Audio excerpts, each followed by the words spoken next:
Okay, so now another thing is we have done lots of part of it. We have written a strategy. We will write an authentication guard, and we also need a serializer. What is the use of serializer? Because this passport is storing our session. So passport need a serializer or deserializer. When you extract the session, what should be the payload format, and when you put the session, then what should be the format. So we are using serializer and deserializer. So I will write a serializer class that will just have a two methods, serializer and deserializer.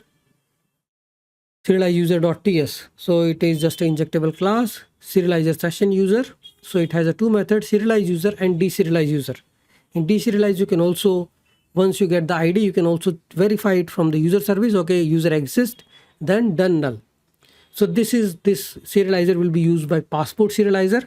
When serialize, how to store it, the ID, and when deserialize it, then because when you deserialize it, you need to extract the whole user object. And when you serialize it, you just need to store the user ID inside a session. So once these things done, we will also write one me route or session route.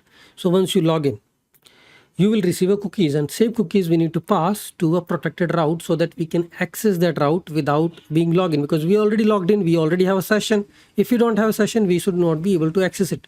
So for that, we are writing authentication guard. Authentication guard will just check if you are authenticated or not. So it is simple authentication guard, which is going to just check a request object. If request.isAuthenticated is there, then we are good. So here we will just check return request.isAuthenticated. It was autocomplete by the TypeScript request.isAuthenticated, and that's it we need to do.